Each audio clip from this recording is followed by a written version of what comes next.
जय श्री राम। नित्य साधना Hindi YouTube channel पर मैं नरेश खोचे आप सभी का हार्दिक स्वागत करता हूँ। मित्रों, महाभारत के युद्ध में कौरवों की हार हुई और पांडव जीत गए। लेकिन युद्ध के बाद भी कुछ ऐसे योद्धा थे जिन्हें युद्ध के नतीजों को भुगतना पड़ा। जैसे स्वयं श्री कृष्ण को गांधारी से शाप मिला, जिसके कारण यदुवंश का नाश हुआ और एक के बाद एक ऐसी घटनाएं होती गई जिससे कि कलियुग का आगमन हुआ। लेकिन क्या आप जानते हैं कि गांधारी ने केवल श्री कृष्ण को ही नहीं बल्कि अपने भाई शकुनी को भी शाप दिया था। 100 पुत्रों की मृत्यु के बाद गांधारी इतनी क्रोधित और दुखी थी कि उन्होंने अपने भाई शकुनी तक को शाप दे दिया, क्योंकि गांधारी मानती थी कि अगर शकुनी ने दुर्योधन सहित बाकी कौरवों को पांडवों के विरुद्ध नहीं उकसाया होता तो दुर्योधन के मन में पांडवों के प्रति इतनी नफरत नहीं पनपती। गांधारी के इस शाप का असर आज भी अफगानिस्तान की धरती भुगत रही है। तो चलिए आज के वीडियो में जानते हैं शकुनी को मिले शाप की पूरी कहानी।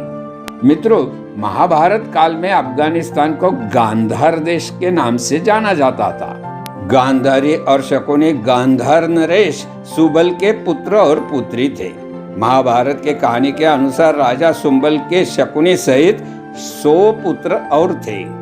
वही पुत्री गांधारी जब विवाह योग्य हो गई तो उससे विवाह की बात करने के लिए राजा सुंबल कई ज्योतिषियों से मिले। एक ज्योतिषी ने राजा सुंबल से कहा कि गांधारी के कुंडली में ऐसा योग बन रहा है जिससे वो विवाह के बाद विधवा हो जाएगी, इसलिए अपनी पुत्री का विवाह पहले एक बकरे से कर दीजिए।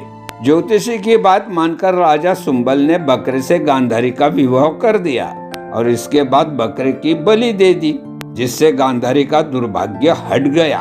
उधर राजा सुंबल के विरोधियों ने उनकी पुत्री के विरुद्ध इस बात की अफवाह फैला दी कि गांधारी का विवाह हो गया और कुछ घंटों में ही उसका पति मर गया। मित्रों, हस्तिनापुर में धृतराष्ट्र के विवाह के लिए एक सुकन्या ढूंढी जा रही थी। किसी परिचित ने भीष्म को गांधारी के बारे में बताया तो भीष्म गांधार देश जाकर राजा सुंबल से उनकी पुत्री का हाथ मांगने लगे। राजा सुंबल शुरुआत में यह नहीं जानते थे कि धृतराष्ट्र नेत्रहीन है, इसलिए उन्होंने गांधारी के विवाह के लिए अपनी स्वीकृति दे दी। लेकिन कुछ दिनों बाद जब सुंबल को इस सच पता चला तो उन्होंने विवाह के लिए इनकार कर दिया। अपने वचन से पीछे हट जाने के लिए भीष्म को गांधार नरेश पर बहुत गुस्सा आया और उन्होंने गांधारी का अपहरण करके धृतराष्ट्र से गांधारी का विवाह करा दिया।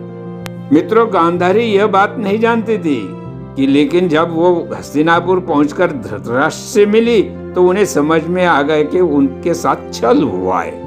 वही भीष्म और धृतराष्ट्र ने इस अफवाह को सच मान लिया कि गांधारी का विवाह एक बार हो चुका है। वही शकुनी धृतराष्ट्र से अपनी बहन का विवाह नहीं होने देना चाहता था। भीष्म और धृतराष्ट्र ने राजा सुंबल को सबक सिखाने के लिए उन्हें और उनके 100 पुत्रों को कारागार में डाल दिया। कारागार में राजा सुंबल और उनके 100 पुत्रों की एक मुट्ठी अनाज दिया जाता था। एक मुट्ठी अनाज में 100 पुत्रों को केवल एक दाना ही मिल पाता था। ऐसे में सभी ने निश्चय किया कि वे अपना हिस्सा भी शकुनी को दे देंगे, जिससे कि शकुनी हस्तिनापुर के शासकों से बदला ले सके। अन्न न मिलने के कारण राजा सुंबल और उनके पुत्र धीरे धीरे मरते गए। अंत में शकुनी बच गया। शकुनी के मन में हस्तिनापुर के राज्य को बर्बाद करने की भावना ने जन्म ले लिया। मित्रों, चौसर का खेल खेलने में माहिर शकुनी ने दुर्योधन की रुचि चौसर में खेल में जगाई। शकुनी दुर्योधन के साथ घंटों चौसर का खेल खेला करता था। ये चौसर का खेल ही था जिसने महाभारत के युद्ध में महत्वपूर्ण भूमिका निभाई और चौसर का खेल हारकर पांडव अपना सब कुछ गवा बैठे। शकुनी ने दुर्योधन को उकसाकर हर वो काम कराया जो उसके खुद के लिए मन की इच्छा थी। दुर्योधन को अति स्नेह करके शकुनी ने जैसे उसे अपना सेवक ही बना लिया था। यही कारण था कि दुर्योधन शकुनी के कहे अनुसार चलता था और उसने अंत तक अपने पांडव भाइयों को राजकाज नहीं दिया।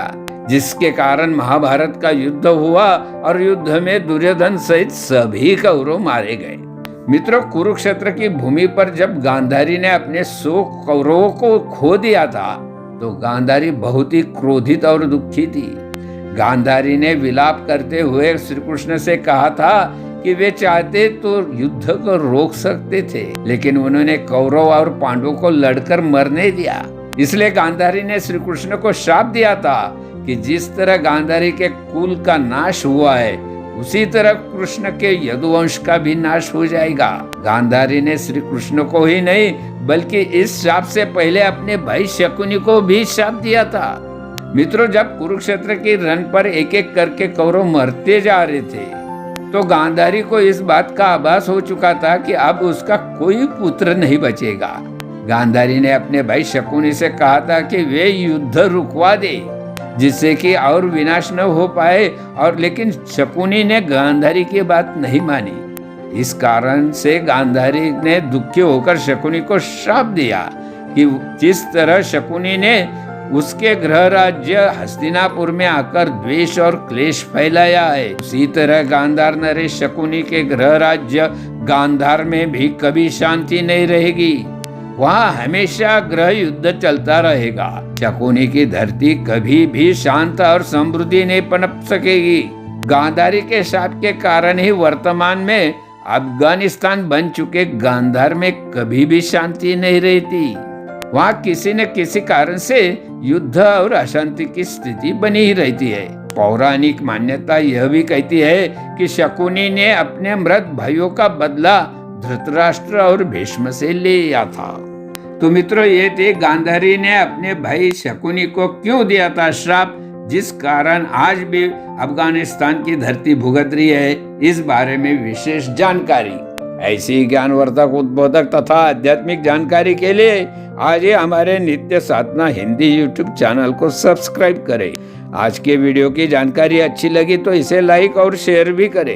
इस वीडियो में इतना ही, मिलते हैं अगली बार एक और नई जानकारी के साथ। तब तक के लिए जय श्री राम।